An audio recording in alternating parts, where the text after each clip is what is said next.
தமிழ்நாடு காங்கிரஸ் தலைவர் செல்வ பெருந்தகை இணைப்பில் இருக்கிறார். சார் வணக்கம். தற்போது விஜய் நீட் தேர்வால மாணவர்கள் பாதிக்கப்பட்டாங்க அப்படின்னு சொல்லியிருக்காரு. நீட்டுக்கு எதிராக குரல் கொடுத்திருக்காரு. நீட்டுக்கு எதிராக தமிழக அரசு கொண்டு வந்த தீர்மானத்தை வரவேற்கிற மாதிரி சொல்லியிருக்காரு. இதை நீங்க எப்படி பாக்குறீங்க? உங்களுடைய பார்வை என்ன? இல்லை, இதை வரவேற்கிறோம். விஜய் அவர்களை பாராட்டுகிறோம். எந்தவித அரசியலும் இல்லாமல் தமிழ்நாட்டு நலனுக்காக, தமிழ்நாட்டு மாணவர்களுடைய எதிர்காலத்திற்காக, குறிப்பாக அரசு பள்ளியில் படிக்கும் மாணவ மாணவிகள், கிராமப்புறங்களில் படிக்கும் மாணவ மாணவிகள் எவ்வளவு பெரிய சிரமத்தை அனுபவித்துக் கொண்டிருக்கிறார்கள். அரியலூர் அனிதா முதல் இன்று வரை நூற்றுக்கணக்கான குழந்தைகள் தற்கொலையை நோக்கி சென்று கொண்டிருக்கின்றன. நீட் தேர்வில் ஆள் மாறாட்டம் உதித் சூர்யா வழக்கில் இருந்து இன்று குஜராத்தில் சிபிஐ கைது செய்திருக்கின்ற வழக்கு வரை நீட் என்பது குறிப்பாக கிராமப்புற மாணவர்களுக்கும், ஏழை எளிய வீட்டு பிள்ளைகளுக்கும், அரசு பள்ளியில் படிக்கும் பள்ளி மாணவ மாணவிகளுக்கும் எதிரானது என்பதை நாங்கள் தொடர்ந்து வலியுறுத்தி வருகிறோம். இதைத்தான் எங்கள் தலைவர் ராகுல் காந்தி அவர்கள் நாடாளுமன்றத்தில் இதை வாதிக்க வேண்டும். நீட் என்பது ஆரம்பித்து 7 ஆண்டுகள் ஆகின்றன.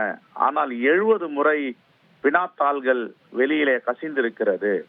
அப்பொழுது என்றால் இந்த நீட் தேர்வு ஏழை எளிய மாணவர்களுக்கும் அரசு பள்ளியில் படிக்கும் மாணவ மாணவிகளுக்கும் இது பொருந்துமா என்ற கேள்வி எழுகிறது.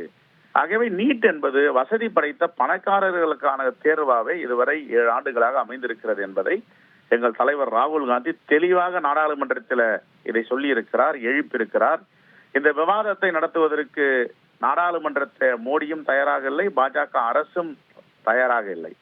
ஆனால் இப்பொழுது தமிழ்நாட்டில் இருந்து பல முறை நாங்கள் தமிழ்நாடு முதலமைச்சர் அண்ணன் தளபதி அவர்களால் எல்லா சட்டமன்ற உறுப்பினர்களும் இணைந்து தீர்மானத்தை ஏற்றி அனுப்பியிருக்கிறோம். பாஜக மற்றும் இதற்கு உடன்படவில்லை. அந்த தீர்மானத்தை ஆளுநர் வைத்து அரசியல் செய்து கொண்டிருப்பதும் தெரியும்.